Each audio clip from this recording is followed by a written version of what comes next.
हजरत आमिना रजी अल्लाह ताला अन्हा फरमाती हैं कि जब मेरा बच्चा मेरे पेट में था तो मुझे बड़ी अजीब अजीब चीजें नजर आती थीं। अगर मैं घर से बाहर निकलती तो एक बादल का साया मेरे ऊपर आ जाता और मुझे धूप बिल्कुल महसूस न होती। अगर मैं पानी भरने के लिए जमजम के कुएं की तरफ जाती तो रास्ते के पेड़ अपनी टहनियां मेरे सामने झुका देते, जैसे मुझे सलाम कर रहे हों। मैं हैरान होती कि ये सब सिर्फ मेरे साथ ही क्यों हो रहा है। जब मैं जमजम के कुएं के पास पहुंचती तो नीचे का पानी अपने आप ऊपर आ जाता और बिल्कुल मंडेल तक भर उठता। फिर मैं अपने हाथों से ही बाल्टी पकड़कर पानी निकाल लेती। मक्का की औरतें मुझे कुएं के पास रोक लेती और जाने न देती। वो कहती, ए आमिना, तुम थोड़ी देर और यहीं खड़ी रहो, वरना तुम्हारे जाने से पानी वापस नीचे चला जाएगा और हमें पानी भरने में बहुत मुश्किल होगी। इसी तरह हजरत आमिना रजी अल्लाह ताला अन्हा फरमाती है कि मैं सुना करती थी कि जब बच्चा पेट में होता है तो मां को बहुत तकलीफें झेलनी पड़ती हैं।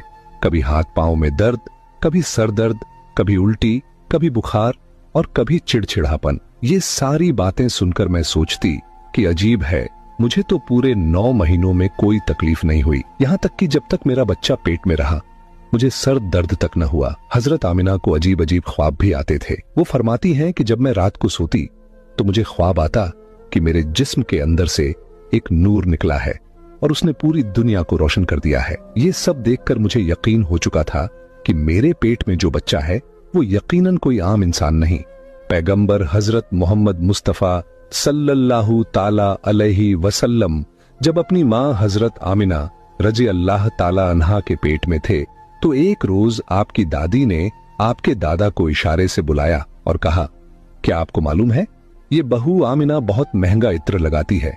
मैं तो परेशान हो चुकी हूँ, आप जरा आमिना से इस बारे में पूछिए। ये सुनकर आपके दादा ने कहा, इस बारे में तू ही पूछ लेती, तूने क्यों नहीं पूछा? तो आपकी दादी ने कहा, मैंने कई मर्तबा कोशिश की, लेकिन जब भी मैं आमिना के सामने जाती हूँ तो उसका नूरानी चेहरा देखकर खामोश हो जाती हूँ। आमिना के चेहरे पर इतनी चमक आ गई है कि मैं कुछ पूछ ही नहीं पाती, आप ही जाकर पूछ लीजिए। ये सुनकर आपके दादा ने कहा, तू औरत जात है, घर में रहती है, लेकिन मैं मर्द हूँ, घर से बाहर निकलता हूँ, मक्का में कुरैश का सरदार हूँ। जो भी मुझसे मिलता है पूछता है, ऐ अब्दुल मुत्तलिब, तुम्हारे घर से इतनी इत्र की खुशबू कहाँ से आती है? और हाँ, एक अजीब बात यह है कि इत्र की खुशबू वहीं से आती है जहां आमिना जाती है।